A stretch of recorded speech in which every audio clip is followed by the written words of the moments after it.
The Bah Ghoulie Show is brought to you by OTR Halloween Holidays.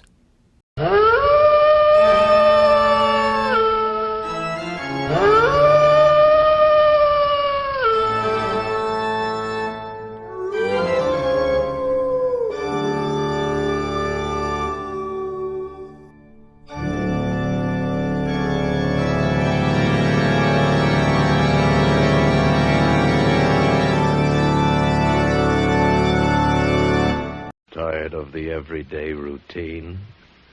Ever dream of a life of romantic adventure? Want to get away from it all? We offer you Escape! Escape, designed to free you from the four walls of today for a half hour of high adventure.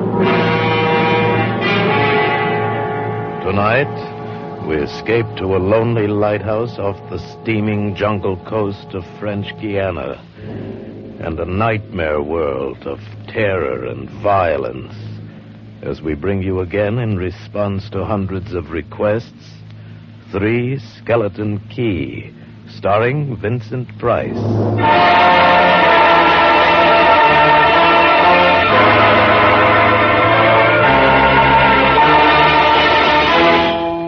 Picture this place. A gray tapering cylinder welded by iron rods and concrete to the key itself. A bare black rock, 150 feet long, maybe 40 wide. That's at low tide. At high tide, just the lighthouse, rising 110 feet straight up out of the ocean. And all about it, the churning water, gray-green, scum-dappled, warm as soup, and swarming with gigantic bat-like devilfish, great violet schools of Portuguese man-o'-war, and yes, sharks, the big ones, the 15-footers. And as if this weren't enough, there was a hot, dank, rotten-smelling wind that came at us day and night off the jungle swamps of the mainland. A wind that smelled like death. A wind that had smelled the slow and frightful death that came one night to this bare black rock. Set in the base of the light was a watertight bronze door, and in you went, and up. Yes, up and round, past the tanks of oil and the coils of rope, casks of wicks, racks of lanterns, sacks of spuds and cartons and cans, and up, round and round. Over the light storeroom was the food storeroom, and over the food storeroom was the bunk room where the three of us slept. And over the bunk room was the living and cooking room, and over the living and cooking room was the light. She was a beauty, big steel and bronze baby with the sun gleaming through the glass walls all about, bouncing blinding little beams off the big shining reflectors, glittering and refracting through her lenses. The whole gigantic bulk of her balanced like a ballerina on the glistening steel axle of her rotary mechanism. She was a sweetheart of a light. And at night she'd lie there on the stone deck of the gallery with her revolving smoothly and quietly over your head, easing her bright white eye 360 degrees around the horizon. You'd lie there watching to see that the feeders kept working, that everything ran right. And it wouldn't be bad, the other two fellows snoring in their sacks 2 levels down. You'd smoke your pipe to kill the stink of the wind, and it wouldn't be bad.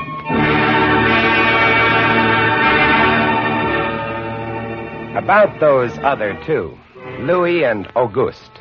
What a pair. Louis, he was head man, was a big fellow from the Basque country, black beard, little hard black eyes, and a pair of arms that I tell you, those arms were as big around as my legs. Yes, head man he was, and what word he let go was law.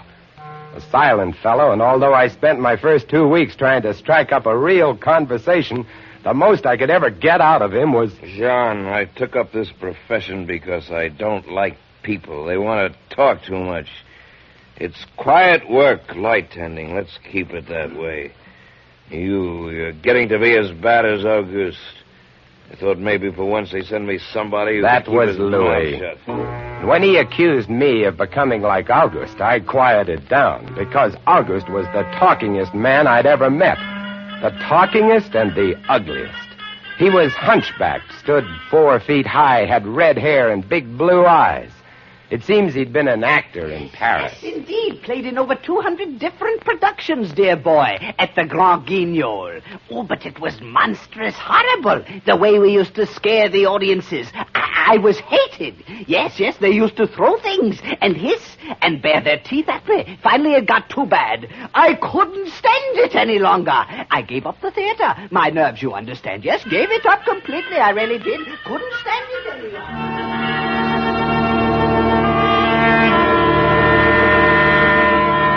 It all started one morning at 2:30. I was on watch, lying on the cool stone deck, pulling on my pipe, staring out at the blackness, the phosphorescent combers, and the big yellow stars, when out of the corner of my eye, I noticed something show up for a second. Something the light had touched, far off. I waited for her to come around again, and when she did, there it was. Three-master, a big one, about a half-mile off, and coming down out of the north-northwest, coming straight for us. You must understand, our light was where it was for a very good reason.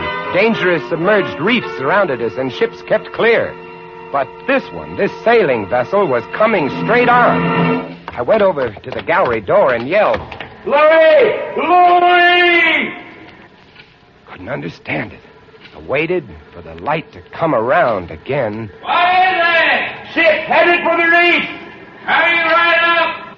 I had the glasses out now. I couldn't read her name, but I could see her quite plainly. All sails set, the foam creaming away under her bow, her beautiful lines. A Dutch ship, I guessed her. But why didn't she turn? Every time it passed, our light hit her with the glare of day. Ship? Where? Northwest. The light will touch her in a moment. Can't they see? Look at her. She just keeps coming on. Yeah, the squarehead. What is it? What is it? Watch northwest. I know what it is. Huh? What?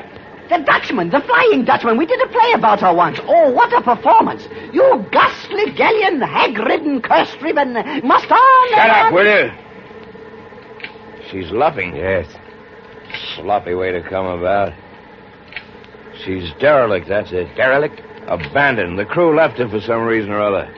But instead of sinking, she's gone on, running before every wind. She'll not run long. Not with these reefs to break her up. A beautiful ship. Now, why would men leave a beautiful ship like that? She didn't ram us, although we all expected it. But as we waited for the crash, she luffed again, caught some odd gust, and went about. We watched her the rest of those black hours, heeling and rocking, pushed and pulled by every stray wind, every freak current. Watched her until the dawn came, till the sea turned from black to a pearly gray. And on she came again, heading for us. We all had our glasses trained on her now. August, you can kill the light. Right, Chief? She doesn't look so good by daylight. Think she'll ground this time? What? I say, do you think she'll ground this time? Huh? This is impossible. Absolutely impossible. What? Here, take my glasses. They're better than yours. All right. And what is it you're... I had to focus, and then my breath froze in my throat. The decks were swarming with a dark brown carpet that looked like a gigantic fungus, but undulating. And on the masts and yards, the guys and all were hundreds, no thousands, I don't know, an endless number of enormous rats. See them? Yes, I see them.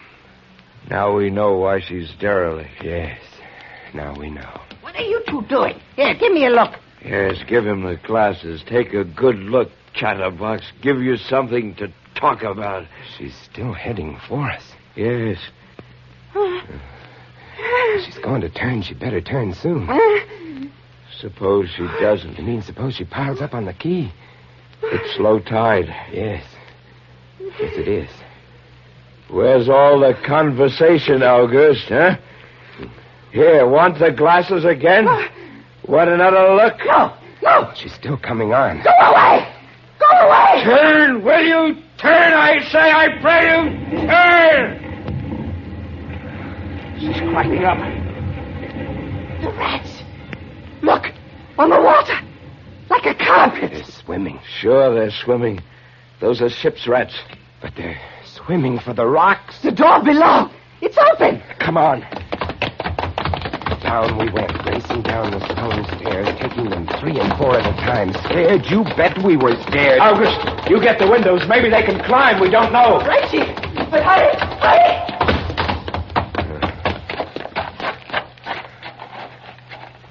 Look.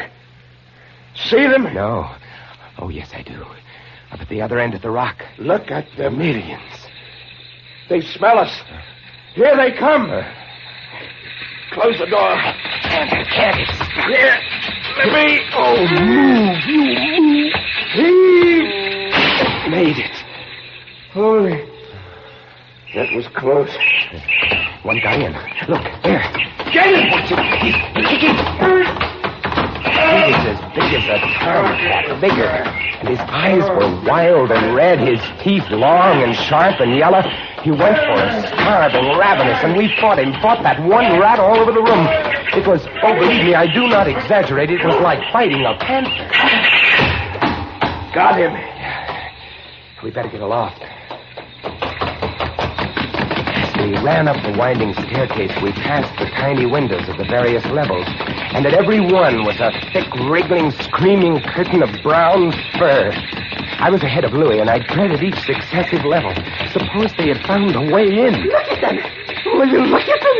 It's a nightmare. Will you look at them? The air of the gallery was thick and fetid with the stink of them. The light was dim, brown, filtered through the crawling mass that swarmed over the glass all about us. I could not see the sky. Nothing but them. Their red eyes, their claws, their wriggling, hairy snouts, and their teeth. The rats. They screamed and howled and threw themselves against the glass. They were starving. And we three, we stood very quietly. Oh, very quietly in the center of the classroom under our beautiful light. And we waited. What can we do? What can we do? Take it easy, old man. Take it easy. I just can't. It won't do any good to stand here and shake. That's right. Anybody want a cigarette? Yes, I'll have one, thank you. Good boy. We've got to keep calm about this thing. Here's the light. They don't light the fire, do they? Guess not. Give me another match. You don't like that much, do you? Don't rile them, August. Give me some more matches. I'll strike them until they get scared and go away. They won't go away. Not until... Finish it, Chief. Not until what? Not until they've been fed.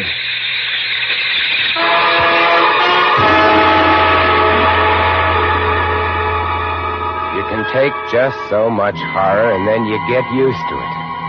And they were interesting to watch, you know. They couldn't understand the glass. They could see us, and they could rush at us, but that thin, invisible barrier held them off, stopped them.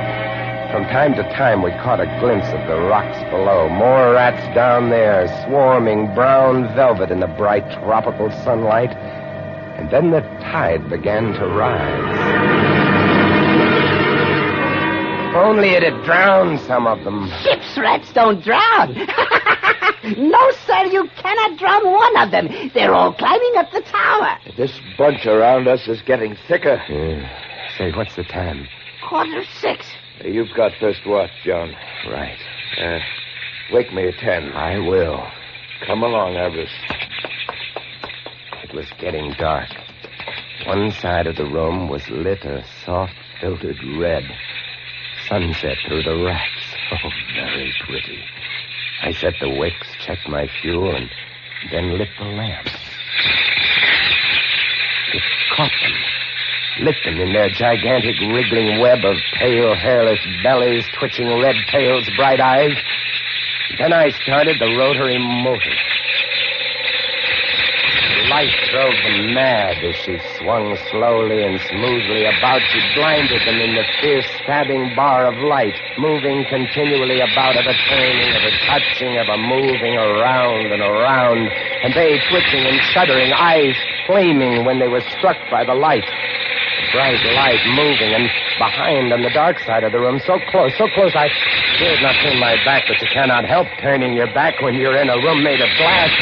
On the dark side of the room, you could not see them, but only their eyes. Thousands of points of blank red light, blinking and twinkling like the stars of hell.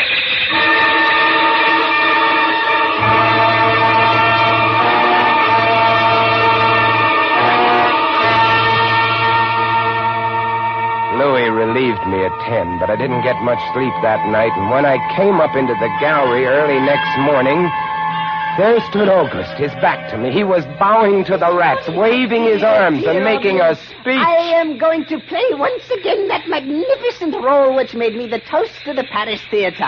Prelate, the evil genius of the medieval underworld. I am he who did guide the dark soul of the Marechal into the nether paths. Do not be frightened, little children. I will not hurt you. I stood staring at him, horror-struck, but he didn't notice me. The man had gone mad. He kept turning, telling his stories to all the rats, leaving no one out. August! Ah, another one. A latecomer. Take a seat on the aisle, dear patron. August, move over there. Stop it. Let the gentleman be But seated. he didn't stop. Come. He went on, bowing and scraping to the rats, his big blue eyes rolling and winking, his wild red hair waving about him. I grabbed him by the arms and slapped his face. He looked at me like a child. And then his face screwed up. He looked as though he were about to cry. Go below, go on. Oh, very well, then. Later, my dear audience, later. Matinee today. Sure, he was crazy. But I guess we all were. A few hours later, he came back up and caught Louis and me teasing the rats. Yes, sounds horrible. It was fun. We could get right up against the glass and make faces at them. It drove them crazy. They would scratch away trying to get at our eyes. Louis was even cuter about it. He'd pull a piece of bread out of his pocket and press it against the glass. The rats would scramble into a solid ball, biting each other, clustering like grapes. From time to time, a whole knot of them would slip and fall 110 feet to the surf below. Look at the sharks! They're eating them. The sharks are our friends. Here, I'll get another bunch together. Here, my beauties. That's it. Tyler, kill each other. There they go! Auguste joined in, too. Oh, very ingenious Auguste. He learned that if he spread-eagled himself against the glass, they'd bunch and bundle against his figure. Then he'd leap back. Look! My portrait in rats.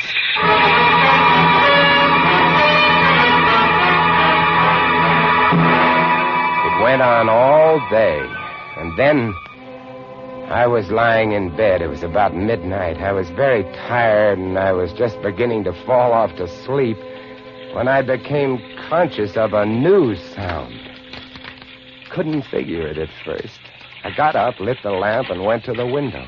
Even as I looked at it, I saw one of the panes begin to sag in. They had eaten the wood away. Louis, come quick! What is it? They found a way in. I held the glass with my hand. Now they were all going crazy, and assured of the success of this maneuver, were all nibbling away at the wood. Louis ran below and then returned with a large sheet of tin. We spread it against the window and hammered it into place. Even as we did so, we felt the heavy body thudding against the other side as the window gave way. That ought to hold. If it doesn't, we're done for. Rats can't eat tin. No, they can't. What was that? I don't know. It came from below. The storeroom window. They're in. They're swarming up the stairs. Drop the trap. Right. Two of them got in. Let's go after them. We didn't have to go after them. They came at us. I leaped to one side and grabbed a marlin spike, swung, and smashed one in midair. No! I whirled to see Louis with the other. It had ripped his hand open, and the blood was pouring all over the place. He held his hand aloft and kicked at the snarling rat. I stepped and swung and got him. My hand! He got my hand! That's both of them, Louis. I'll get you something to tie that up.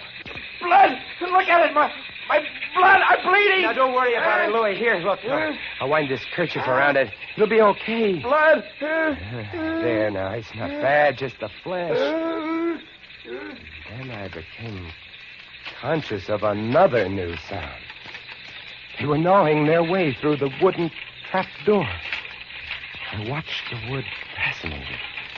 Even as I did, it began to give way, and a bristling, whiskery nose showed through. Louis, we've got to go up. Next level was the living quarters in the kitchen. I slammed the trap door there, too, but it, too, was wood. My blood! What are we going to do? I don't know. We'll be through this one in a moment. The gallery. The trap door in the gallery is metal. Good. Come on. We made it. We lay across the trap door exhausted, while below us the rats took over the entire tower. I could hear them howling and fighting over our food supply, our water, our leather. And all about us, the others screamed and glared in at us, swayed in a tangled mass, hypnotized by the ever-turning light.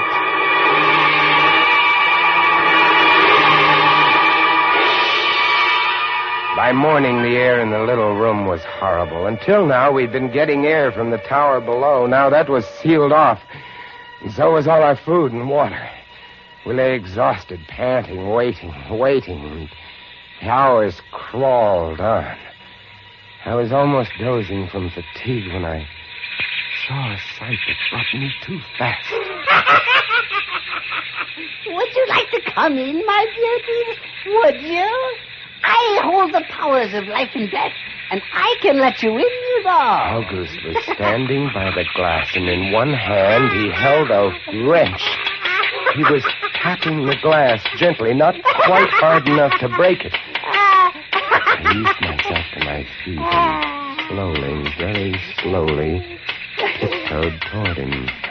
All I have to do is tap just a little harder. I found a coil of wire in the toolkit, and I trussed him up, fastened him to a stanchion in the center of the room. Louis was of no help. He lay on his side, looking at his bloody hand, weak and sick as a baby. So there I was, a lunatic and a coward for company, and all about watching our little drama, the rats.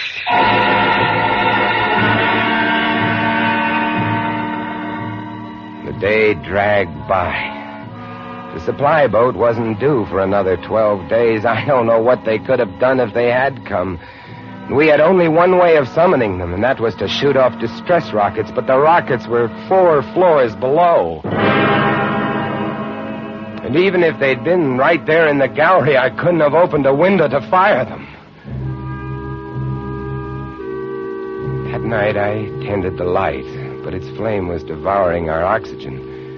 The following day, we lay, thirst-tormented, starving, waiting, and the following night, I again tended the light, but the small supply of spare wicking we kept in the gallery had become exhausted, and quite suddenly, about midnight, the light went out. There's nothing I could do. Wicks were stored 3 levels below. Nothing I could do. Nothing. From time to time, I'd strike a match to see the clock. When I did, it lit up the million red eyes about us. All about us. Watching. Waiting. Below, it had grown quiet. They'd cleaned us out, and now they, too, were waiting. All waiting. And then, the rats, quite suddenly, were silent. And then I heard it.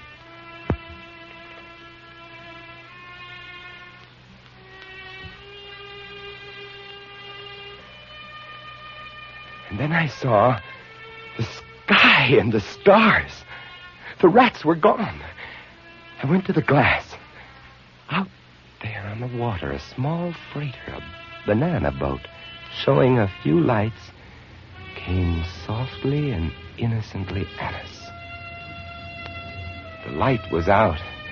They didn't know. I wanted to open the windows to call out to them, to warn them somehow, but I was afraid. What if the rats were hiding from me, tricking me? So I waited. She grounded very softly on a reef not 200 yards from the quay. Grounded so gently that the man playing the cornet, was he a passenger or crewman off watch, didn't even stop playing. They tried washing her back off. I could have told them to save their fuel. The tide was rising, would have floated her free. And I waited.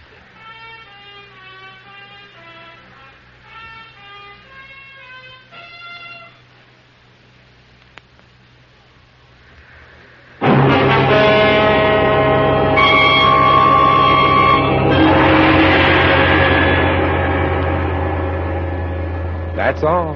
That's the story. The sun came up and there wasn't a rat on the whole quay. Every last one of that terrible army had left us, gone back to sea on their new ship. Auguste, insane asylum, he never recovered. And Louis, they took him into Cayenne where he died of blood poisoning from his bite. Oh, yes. Well, that's the whole of it. And if you'll excuse me now, I must go set my traps. No mouse traps. No rats in this lighthouse, I should say not.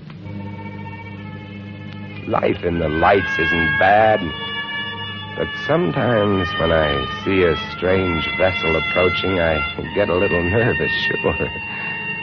Somewhere on the seas, there's a little banana boat without a crew. That is, without a human crew.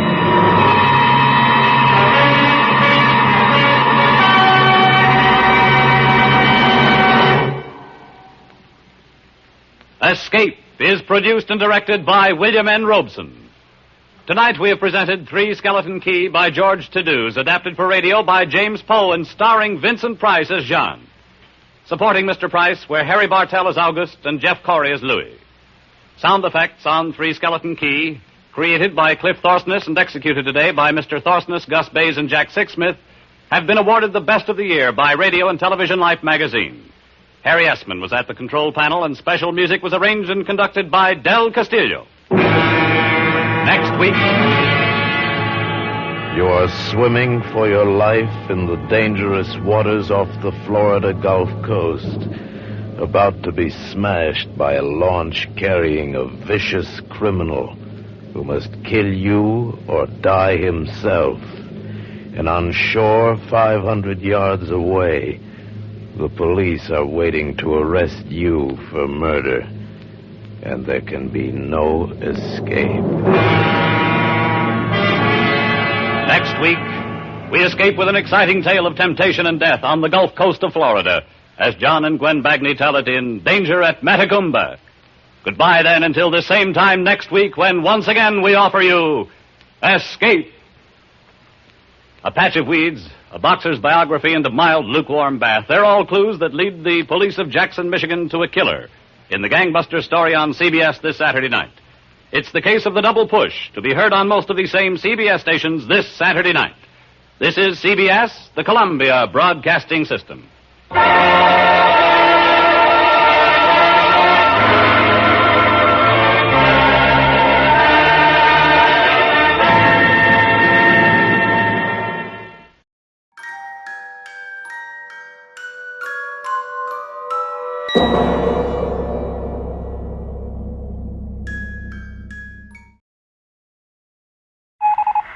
The following is a PSA from Watchwaddle Productions.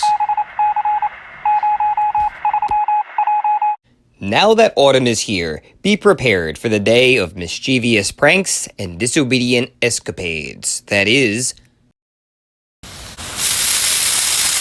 October 30th. Happy cabbage nighting!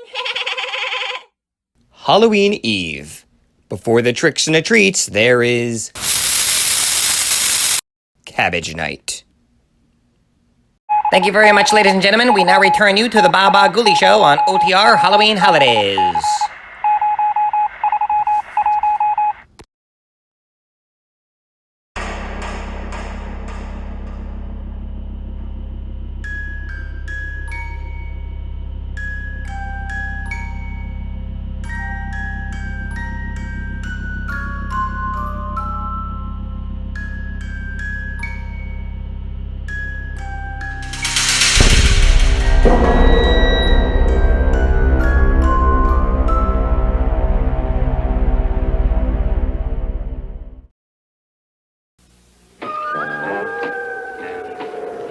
Why so glum, chum? I lost all my trick-or-treat candy. Take some of mine. Wow! Hershey bars, Mr. Goodbar, Kit Kats, Rulos, whatchamacallits, Reese's, all my favorites. Let's go get some more. Sure. Let me go ask my mom. Nobody says boo to Hershey's. I heard him yelling in the castle. Fix me. His name's Big Frank. Fix me. I said, I'm going to fix you. The talking monster, Big Frank. I'll fix you, Big Frank. Monster Boy fixed. How do you feel now, Frank? I'm alive. It's always fun to fix him. My talking monster, Big Frank. Thank you. Big Frank talks and his eyes light up. Batteries not included.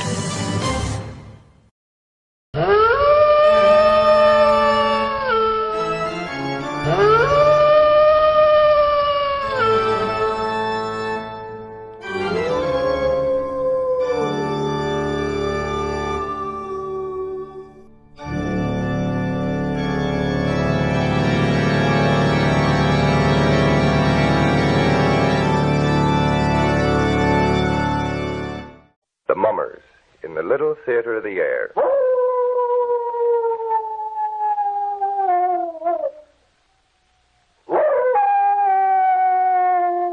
Now, the Hermit is ready to begin.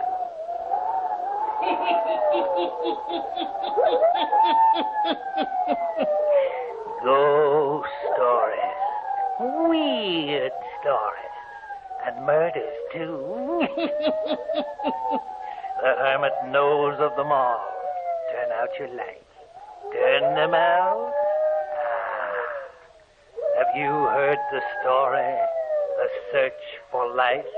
Eh? Then listen while the Hermit tells you the story.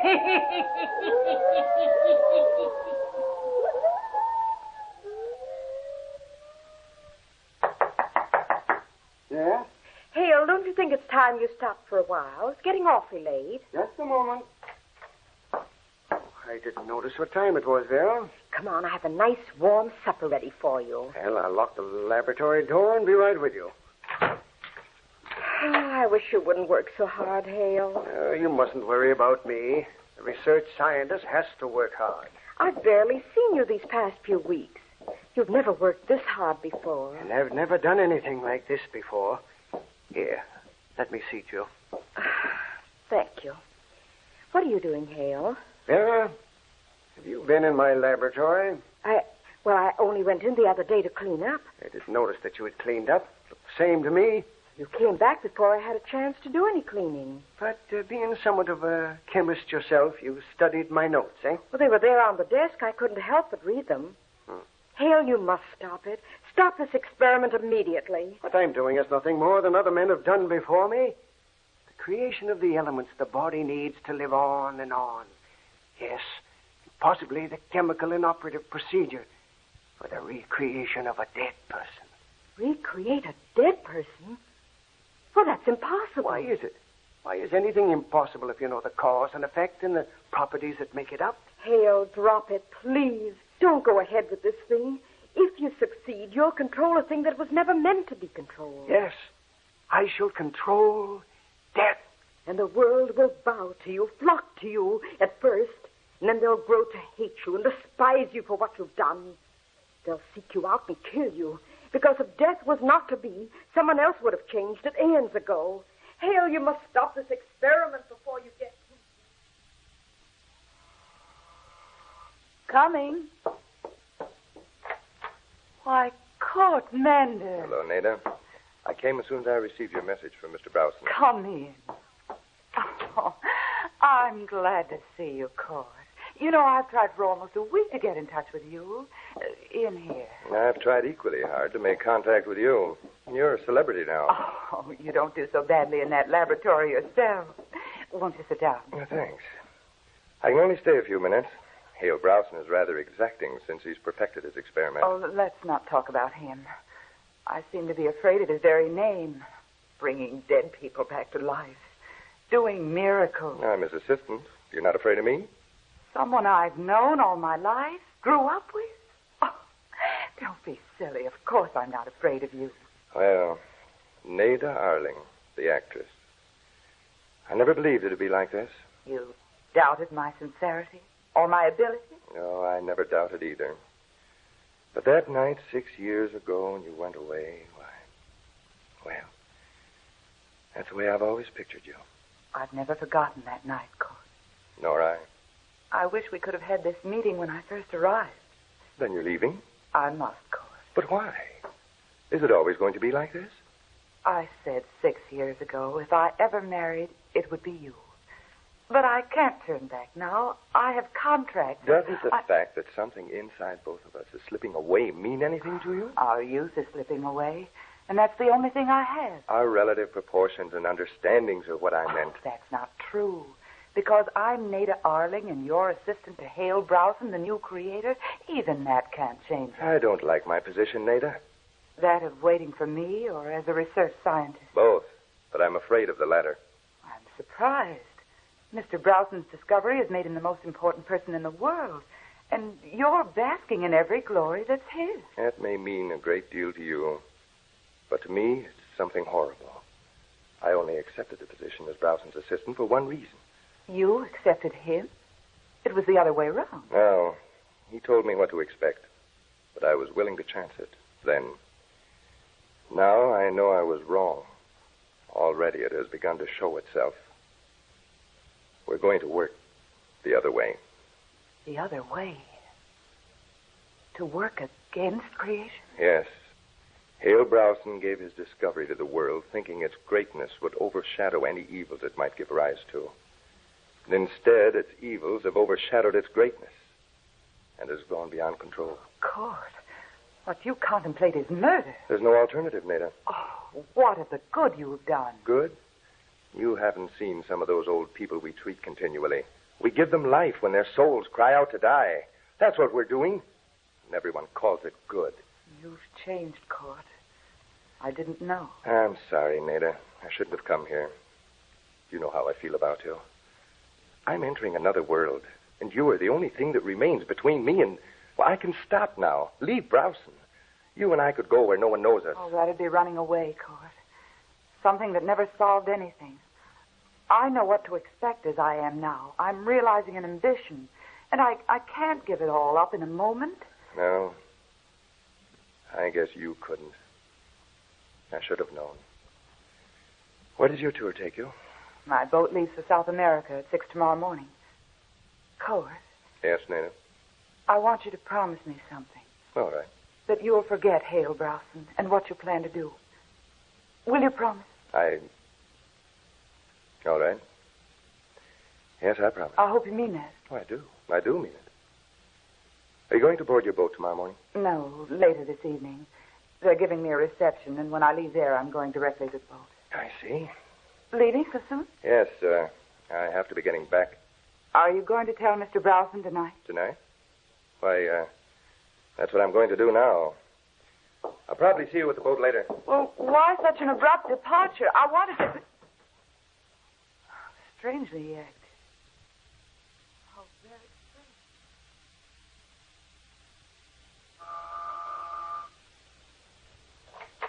Good evening, Mr. Browson. Court, what on earth brings you here at this hour of the night? I wasn't expecting you until morning. I had to talk to you. Come on in. Must be rather important to bring you away from Miss Arling. Sit down. Thank you. Seem quite upset about something. I am. What's on your mind, Court? Do you mind if we close that door? Certainly not. I'll close it. There. Now, what's troubling you? Hale, have you told Mrs. Browson what we intend doing? No, I haven't.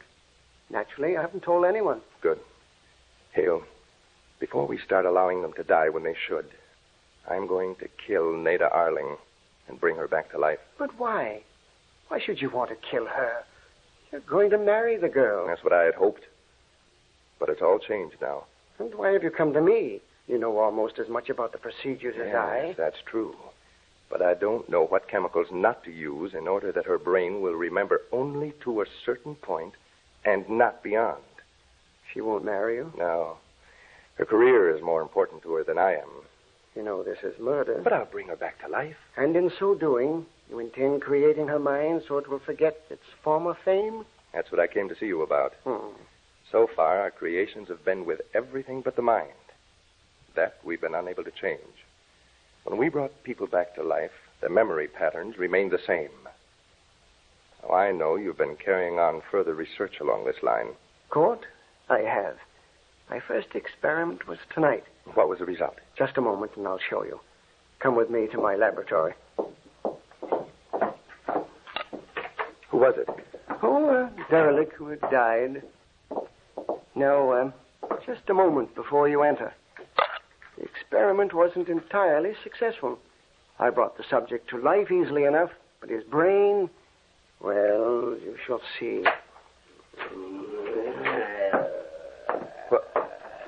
What was that? Wait until I snap on the light. Yeah, in a cage.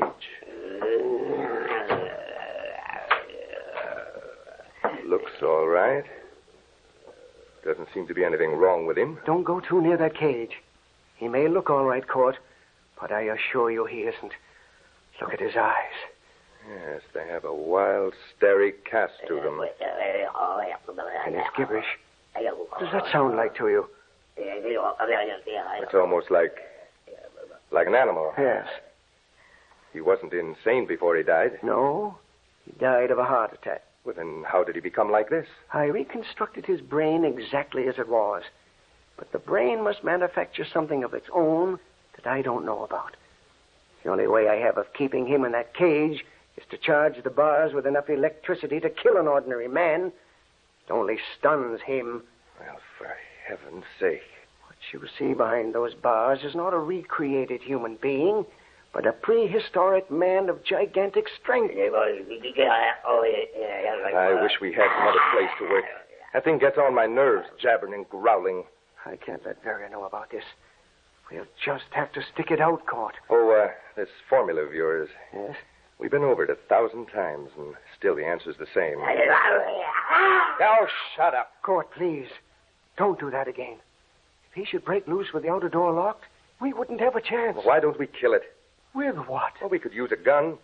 Wouldn't have to go near it to kill it that way. Vera would hear. And besides, I couldn't do a thing like that. I'm not so sure I couldn't. Well, we'll find a more humane way than that. And it's getting late. Time for me to go. I told Nada I'd meet her at the dock.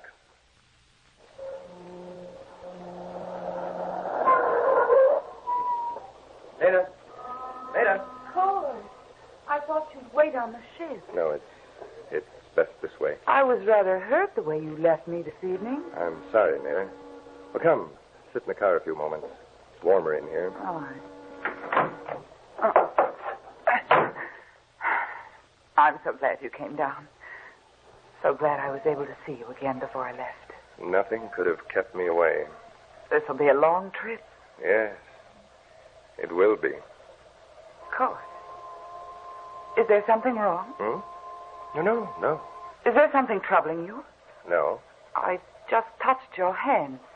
They're like ice. Well, it's just chilly down here, that's all. I was half afraid of you a moment ago. When I looked in your eyes, they seemed to be staring at me oddly. I want to remember you in case I... Yes? in case I don't see you again. Oh, we'll see each other again, Court. I'm sure of that. So am I. You know, I've waited ever since we got in the car for you to tell me about Mr. Browson. Mr. Browson? Your break with him. You made it, didn't you? Break? Oh, yes. Yes, I told him just what I was going to do. Oh, such a weight lifted from my mind. Now I can leave without being afraid for you. Yes, that's right. That's all past now. When I come back from this tour, it'll be to the young scientist I knew 6 years ago. Remember that. Remember that. Court, you look so strange. Remember the past, Nada.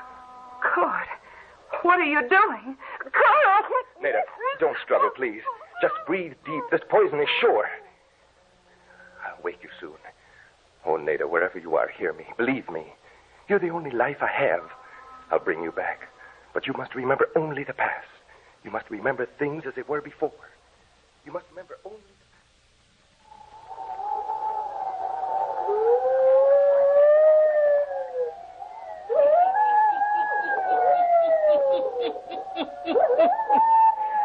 Nada Arling slumps over dead. Will Court Mander succeed in making her remember only the past? What will happen when he brings her back to life? And the medieval monster in Hale Browson's laboratory, what about him, eh? The hermit will tell you before the night is done. Now the hermit again.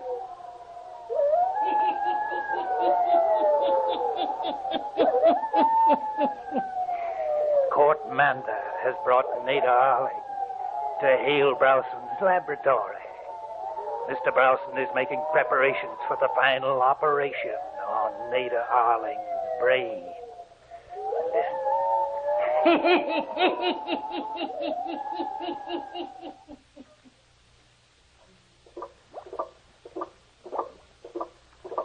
Have those clamps ready. Court, place your fingers here while I put these clamps. Now, not too much. Tear apart. I'm holding it. Will those creases smooth out when I let go? Yes, when I inject these chemicals. There. Clamps are in place.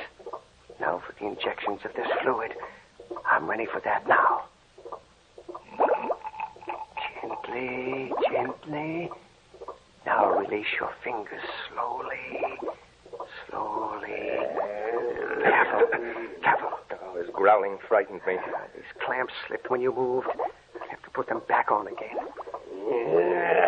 You cause anything more like that to happen, I'll take the shotgun and blow your head off. Hold your hand steady. If we expose the tissues too long, it will die again. We'll have everything to do all over again. Here, I have it down again. Steady, steady. Now forget him. Now, just a second. We'll be ready for the solution. Now. That does it. Release the pressure slowly. Slowly. Right. See? The creases aren't coming back. Hurry. Hand me that piece of her skull that we cut away. Here it is, in this case. Ah, you bored all the holes in it so we could fasten it down in place? They're ready. Now help me again. We must replace it exactly as it was cut away. I marked it. Good. Ah, yes. I see the marks. Now, turn it just slightly. There. Hold it in place while I fasten it.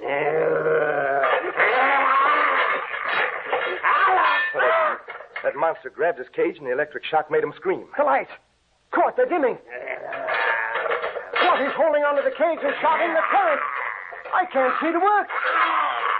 I stopped the surgery. Our work is useless. Do something quickly. Oh, the lights have gone out now. Must have caused the fuse to blow. We haven't any time to waste. Do something, man. That thing. Is he free? No, he's still in his cage. He's on the floor. Electricity must have stunned him. Look over there. There's a candle. Light it quickly. Yes, I see it. Quick, bring it here. We must finish this operation. My fingers are growing numb holding this tissue in place. If we can finish before that thing in the cage comes to. Can you see by this candle? Oh, I must. Hurry. I think I hear him stirring in his cage. Can you see if he is? No, there isn't enough light to see that far. Was the cage intact? I didn't have time to look. There. I have one clamp in place on the skull. I'll have another in a moment. What was that? I didn't hear anything. Here, hold the candle closer. Nada's coming too. I can see her breathing. I must hurry. We still have to bandage her head. Oh, I can't seem to get this other clamp through the hole in the skull. Her breath is coming faster and louder now. I can hear it. Watch where you're holding the candle. I can hear her breathe, Hale. Once I get this fastened, the rest will be easy.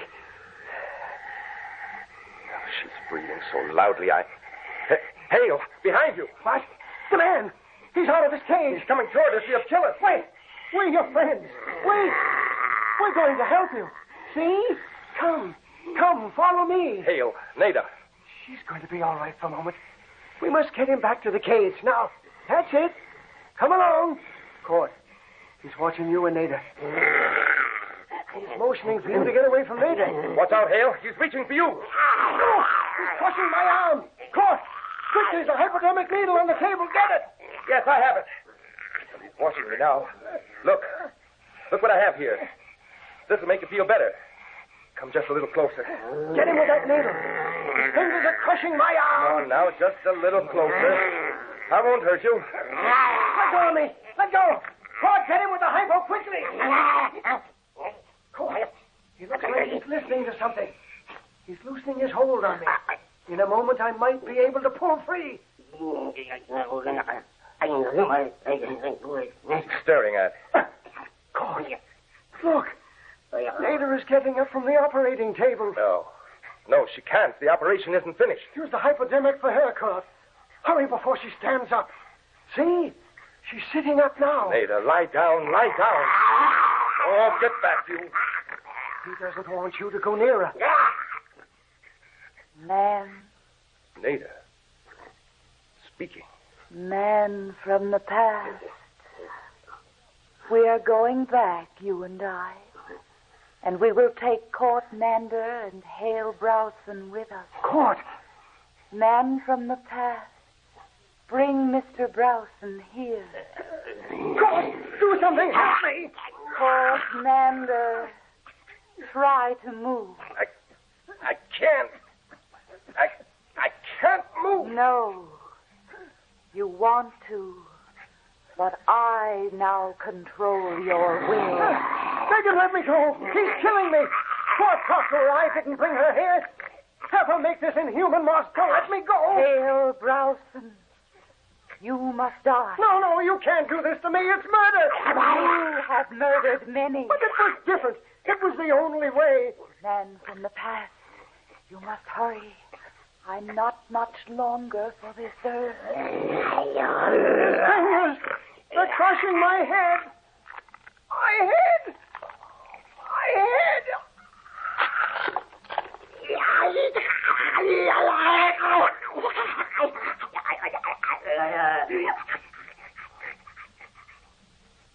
Man from the past, you would be dead.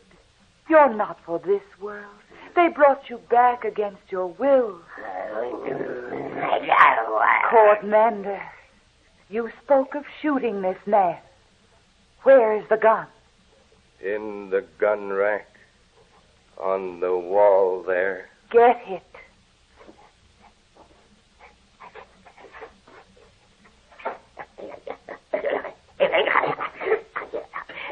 Bring it here. Point the gun at that poor, mixed-up soul of yesterday with the body of today. No. Now, so that he may have peace and rest, pull the trigger. No. Pull the trigger, I say. I haven't much more time.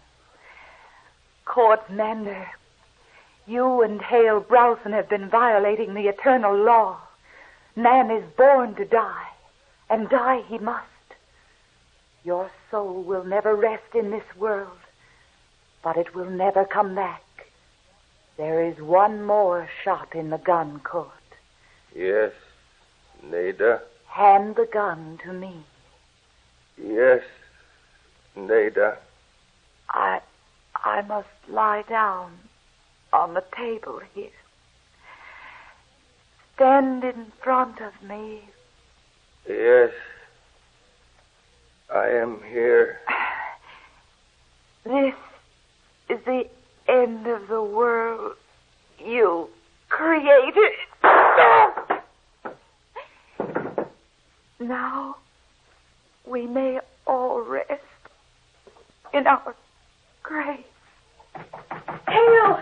Court! What has happened? Hale, Court, open the door, please! Hale! What is it? What is it, Hale?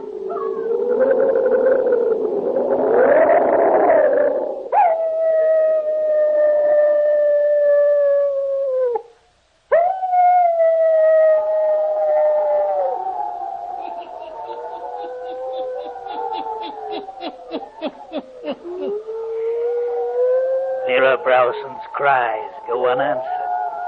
Hale Browson and Court Mander are dead. They will bring no more dead back to life. Now, turn on your lights. Turn them on. Pleasant dream.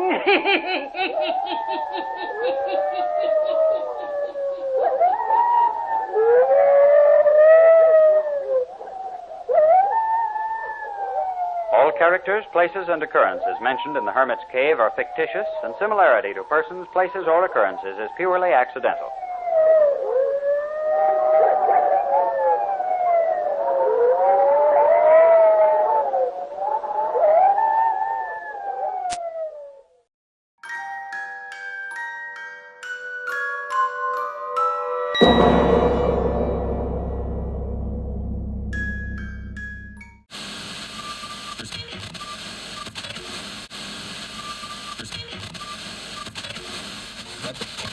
Your radio is experiencing technical difficulties. Please stay on by.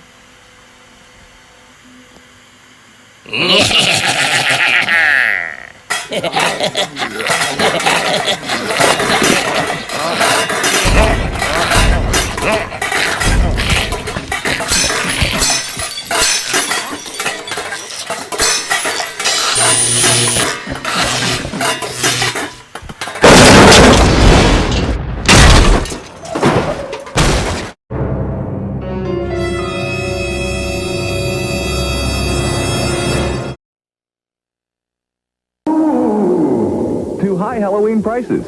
So that's why K&B has Halloween candy and costumes on sale. 6-ounce bags of Mary Janes are 2 for $1. 300 pieces of Tootsie Roll are just $1.99 a bag. Children's costumes or why not party makeup kits, your choice for $2.99 each at K&B. Other places don't have a ghost of a chance when it comes to the Halloween savings and selection at your nearby K&B drugstore. Personally yours.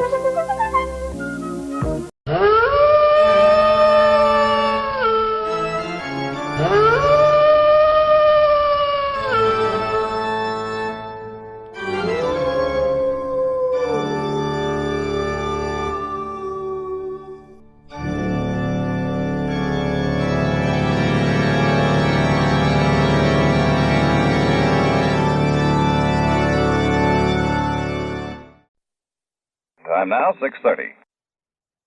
Tired of the everyday routine? Ever dream of a life of romantic adventure? Want to get away from it all? We offer you Escape. Escape, designed to free you from the four walls of today for a half hour of high adventure. Tonight, we escape into the mind of a man who has been sentenced to die. A man who attempts to refuse the bitter fate society has imposed upon him, as James Poe tells it in his seething tale of violent death, Present Tense, starring Vincent Price.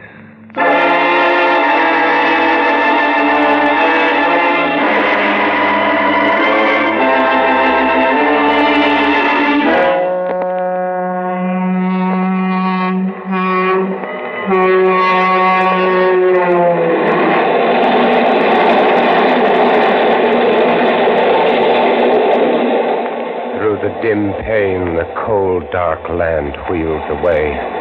And the hills beyond, below the stars, are black and sharp. Dead hills, dark sky. Cold steel below my feet, cold as the face of the officer at my side, cold as the cuffs which link my arm to his, which join us on this journey to the prison where I die. Want a cigarette? No. Go on, take one. No, I don't use them. Oh. Has this happened to you before? What? Being handcuffed to a murderer. Has it happened to you before? Sure, plenty of times. To an axe murderer? Yeah, there's nothing special, brother. Lots of guys axe their wives, lots of them. I could have escaped after it happened, but I didn't, and now it's too late. Late. Late, ever too late. Never too late, too late, too late. Escape. Escape. If the train were to be wrecked, if the detective were to be killed. Late. Late. The sweet escape. The light escape. The crash escape.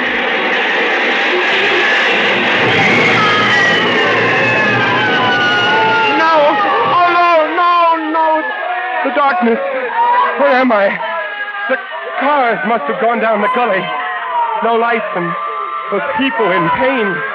This thing fastened to my wrist went halfway through the glass of the door. Keep back from his blood. I don't seem to be hurt. No broken bones.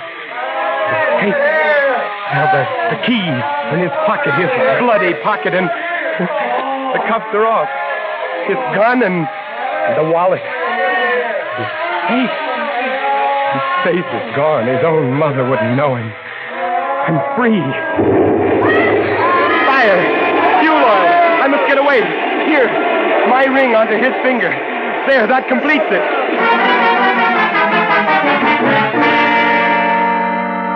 Number 63 from Bakersfield now arriving. Please claim your luggage at the curb. Taxi, mister? Yes. Where to? Up Beverly Glen above Sunset. I'll show you where. Gotcha. Read about the big train wreck? Yes. Understand almost 100 were killed.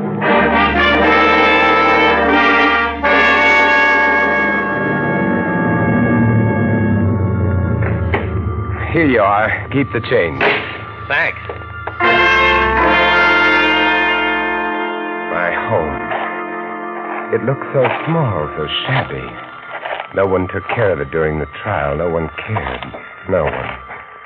No one cares now, but that's good. I like that. I'll be alone, and I won't let the neighbors see me, and I'll sleep and figure out where I go next. The light. Someone's in there. And? The whole thing went so slick.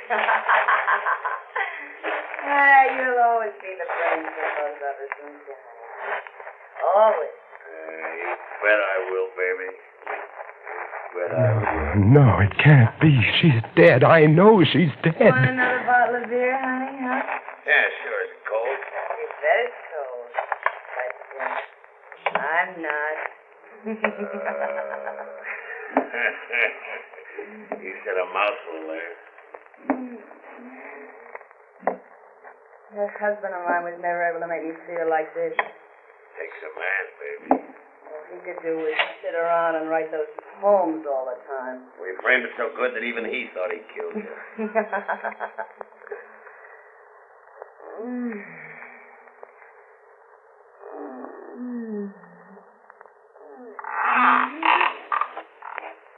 What was that? Mice.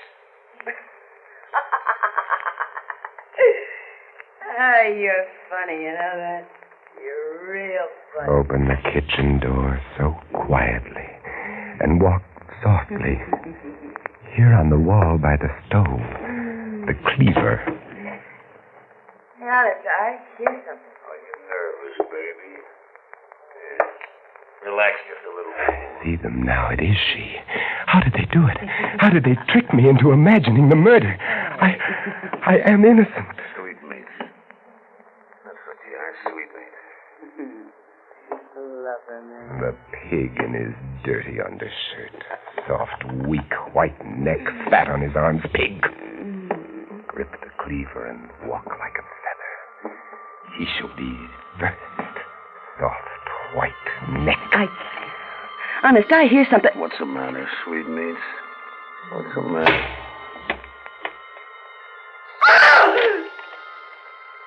You killed him! Yes, and now you. No!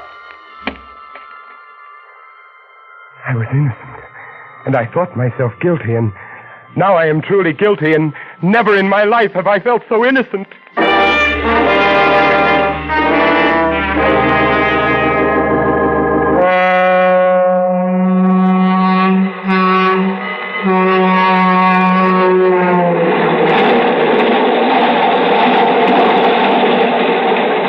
Like a dream, like a nightmare, the confession, the conviction, the sentence, and now, once more, dark night, cold steel, the sound of wheels, just as I lived it before.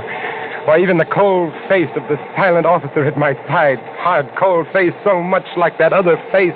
Want a cigarette? No. Go on, take one. No, I don't use them. Oh. Has this happened to you before? What? Being handcuffed to a murderer. Has it happened to you before? Oh, sure, plenty of times. To an axe murderer?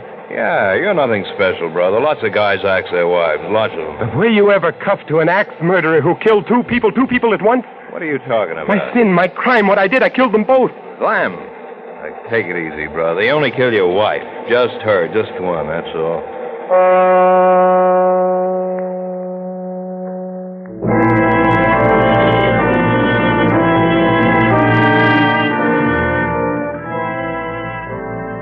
It had been raining for some days now, and beyond the barred window, the leaden sky bleeds sorrow on the barren land, the lonely land, the land beyond the prison wall.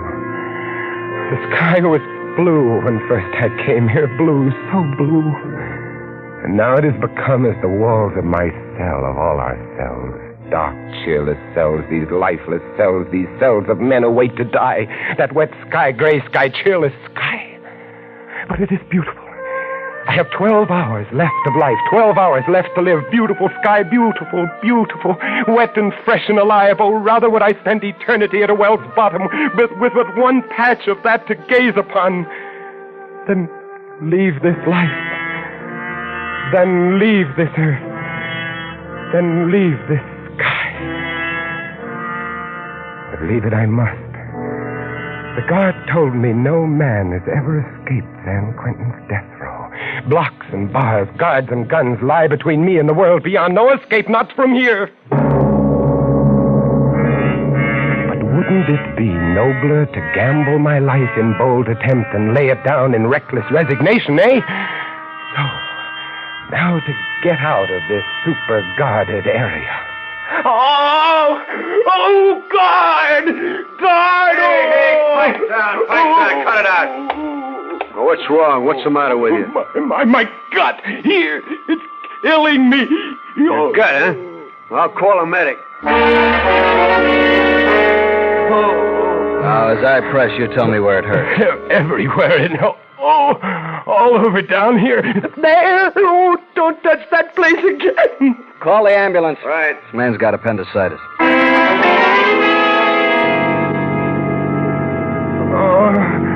Do something. Well, what do I do?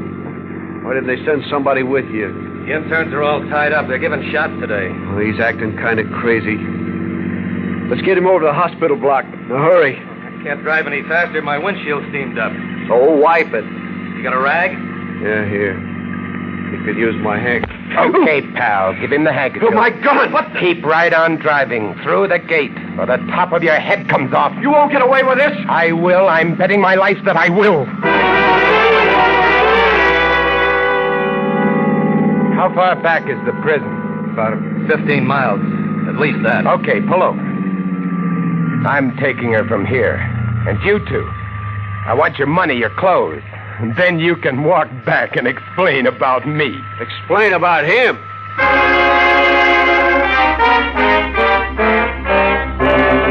They won't find the ambulance for days. Not at the bottom of that canyon.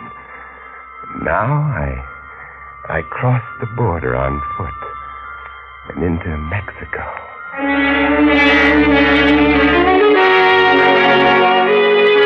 Your drink, senor. Oh, thank you. When does the next bus leave for Mexico City? At 12 o'clock, senor. A little card, bought in a back room with no questions asked, and I become a tourist.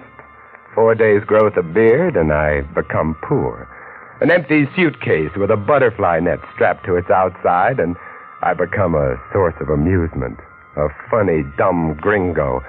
And who looks with suspicion on the funny, dumb gringo tourist who is poor? Mexico City is beautiful, but not when you are hungry. Not when you are an American who is hungry. Americans aren't supposed to be hungry. What can I do? All I know is writing, the writing of poetry. There is one place I might sell some poems. Pollen. His magazine prints some English stuff. Perhaps, well, why not? I have 3 pesos left. Buy some paper, a pencil, sit in the park, write, and storm the bastion.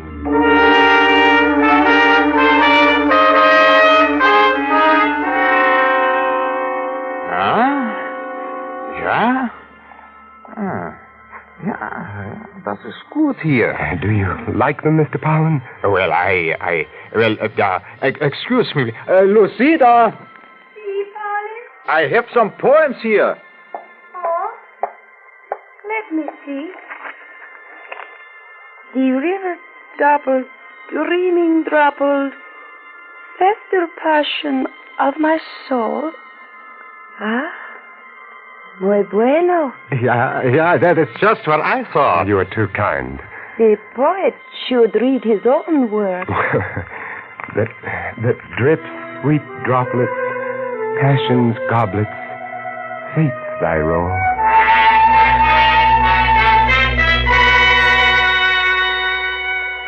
Lucida likes your stuff. A rare woman. And I like what Lucida likes. Aha.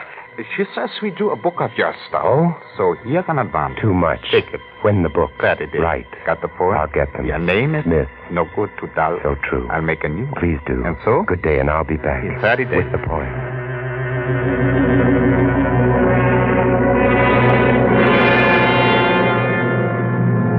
America. Miles below, the bleak brown mountains, the desert yellow and red. My own, my native land. My advance money went for new clothing and a round-trip plane ticket to Los Angeles and my new lease on life. In a small file under the eaves of the little house in Beverly Glen, there are poems, more than 1,000 of them, poems which no one has ever seen, poems written in the evenings after work, on Sundays. And now, with the beard and the hat and the glasses, no one will recognize me. A cane. I ought to carry a cane, too. Get the poems. Does someone live there in the house? Has someone bought it? No matter. Get the poems, and then get back to Mexico City.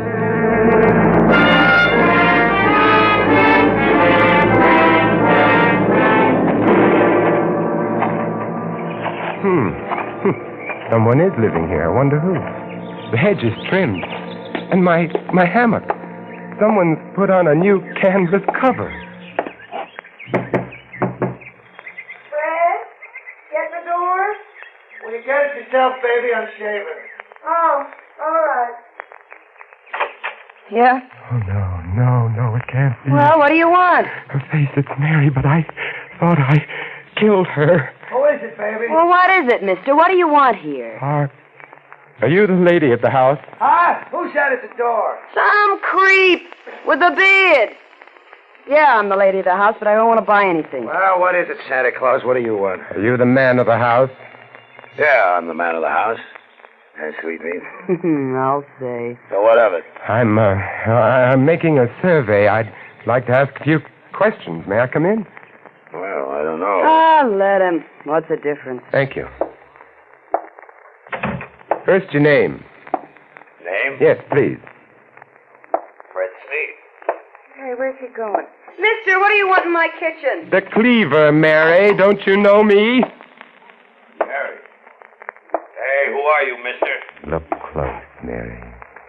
The cleaver. Put it down. Know me? Know the man you tricked into San Quentin? No, don't. Put down that... You killed him! Yes, Mary. Yes. No!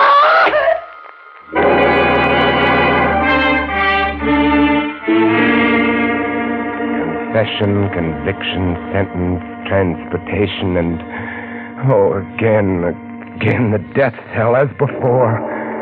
But when I came here, they promised I could keep the beard.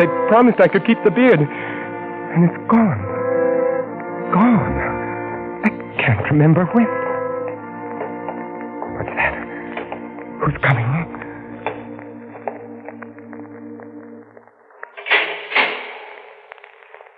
Ray? Ready. It's time to go, my son. Time to go. You've refused my help up to now.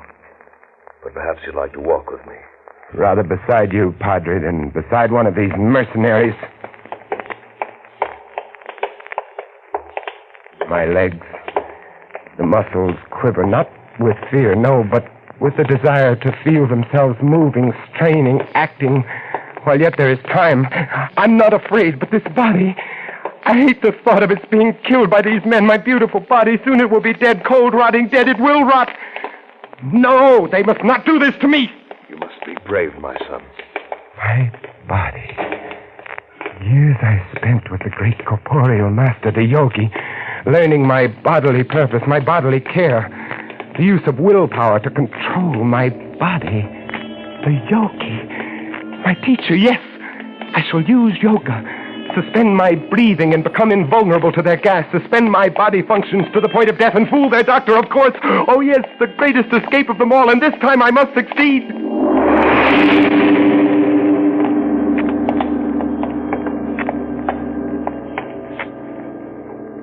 All right, here we are.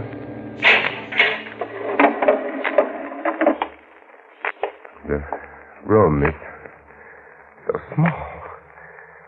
Somehow I had imagined it would be larger. And here is the chair. Yes, straps. Hood. All right, now just sit down. And over there the glass. Take it easy. Small pane with the dark faces seen dimly through. The witnesses. Now lay your arms along these. The whole room is like some strange sort of time machine. Machine for launching a man into another dimension. So true. Yeah. I'd best begin to prepare myself. Relax. Relax. Must relax. It won't be easy. Have you any last words, my son? Yes, one request. Do not allow my poor body to be dissected or embalmed, but on the third day after my death, cremate it. That will be arranged as you desire. Thank you. God be with you, my son. Remember what Christ said to the two criminals. In this day shalt thou be with me in heaven. Now move your head forward a little. All right, put the hood down. Now, when you hear the pellets drop into the acid, don't try any tricks. Just breathe deeply, see? Fumes don't hurt, see? You just cooperate with us. Make it easy on yourself, pal. You know what I mean?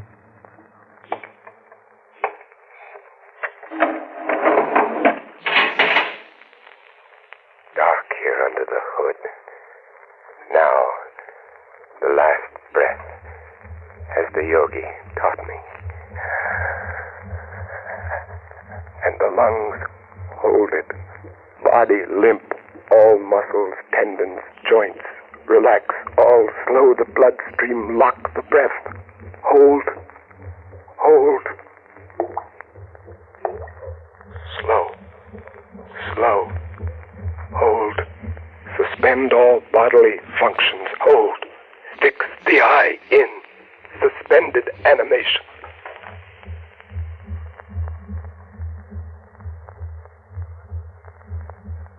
Gently fix the mind on time.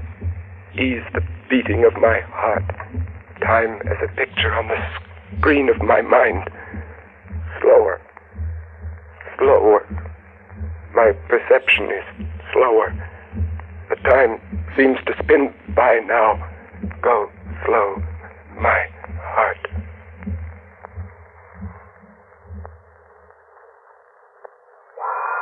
The ventilators go on, clearing the air of the poisonous fumes. Now the doctor will come with his stethoscope. I will my limbs to stiffness, my flesh to coldness. All right, it's clear, Doctor. You can go on in. let's see now. Respiration ceased. Heart stopped. By the authority vested in me by the state of California, I pronounce this man dead. I will myself to consciousness in 6 hours' time.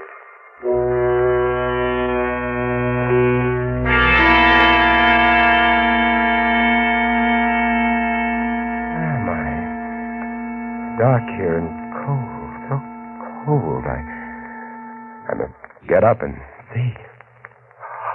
Oh, the prison morgue. It worked.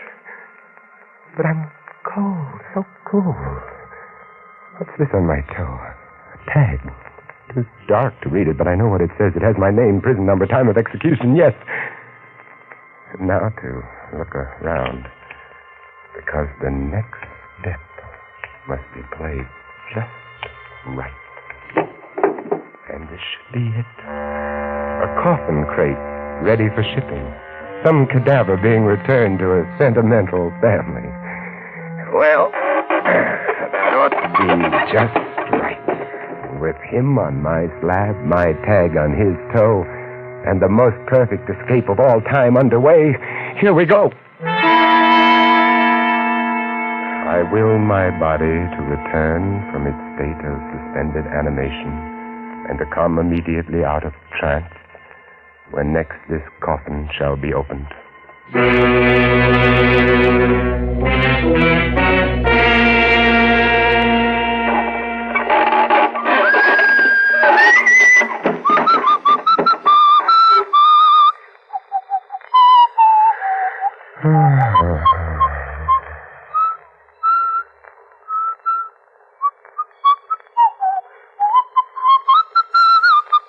Hello, old man.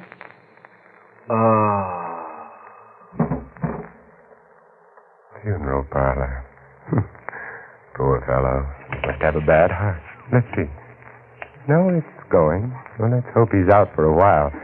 This must be the workroom. Light hanging over the work table, and there, a locker. With a suit. Fine. And here in the desk, might there not be some sort of... Yes, here. A petty cash box, and it's quite full. The old boy apparently doesn't believe in banks. and now that Lazarus has returned from the dead, this newspaper, Dateline, I was executed 4 days ago. Now I find myself resurrected in Indianapolis, Indiana.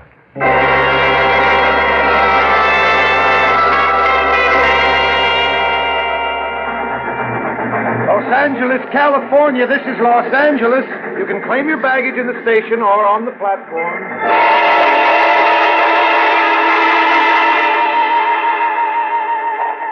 I return to my home. Beautiful time to return home. My old hammock is there, and my flowers, my yard. Oh, the house is empty. The lawyer said he'd had it cleaned up. Oh, my books, my pictures. Here's my old pipe. I haven't smoked it in years. Mary didn't like it. But now she's gone. I don't hate her anymore. Tobacco's still fairly fresh. Fill the pipe. There's that detective story I never got to finish. Now I'll have time. Now I'll have lots of time. Time to smoke and read and write and rest. The sun's almost down. Twilight. Wonderful time to get outside. Cool, sweet air. Wonder what kind of birds those are. My hammock. Oh, it's so nice. Light the pipe. And, relax. Wish I could remember what page I was on, but no matter. I can begin again. I've got all the time in the world. The rest of my life. Birds. And the sun is slipping out of sight. Death of the sun. How red the sky. How soft those clouds. So lovely, so lovely. What's that? birds playing in the fish pond. Look at them. Happy birds. And listen. The neighbor is turning on his lawn sprinkling system. Lie here and smell the cool air. Evening coming on. Sky grows darker. Lie in the gathering twilight. Death of the day, birth of the night. Sweet softness of the summer night coming. Soon the stars. Oh, it's lovely, heavenly, just like heaven. Lie and swing. Rock and rock. To and fro. Heavenly.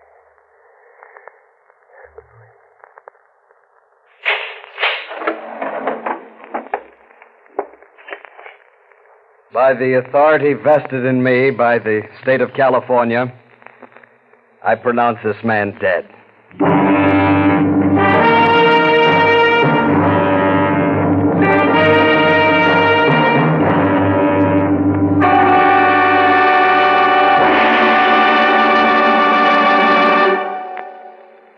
Escape is produced and directed by William N. Robeson. Tonight we have presented Present Tense by James Poe, starring Vincent Price as Roger. Featured in the cast were Charles McGraw as Fred Sneed, Joan Banks as Mary, Harry Bartell as the Doctor, and Ben Wright as Pollen. Also heard were Tom Tully, William Lally, Jeff Corey, and Paul Frees. Special music was arranged and conducted by Del Castillo. Next week.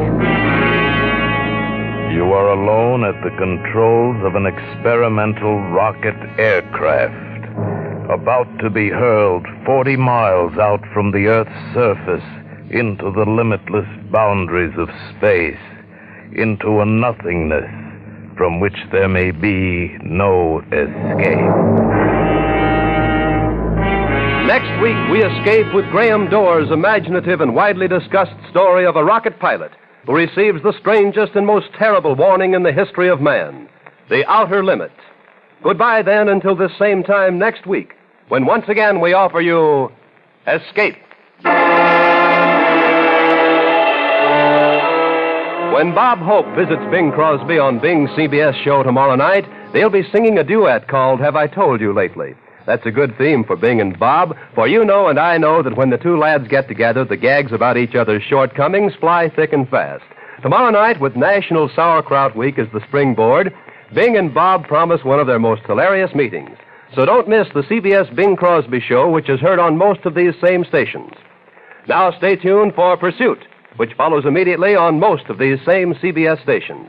This is CBS, where Wednesday night is Bing Crosby night, the Columbia Broadcasting System.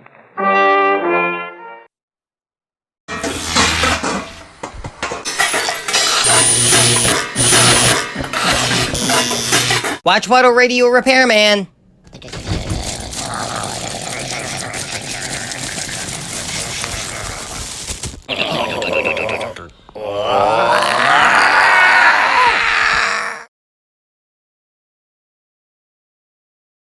Thanks for watching the Bah Ghoulie Show by OTR Halloween Holidays. This is Waddle the Duck saying check out channel Watchwaddle for some fun cartoons with no static.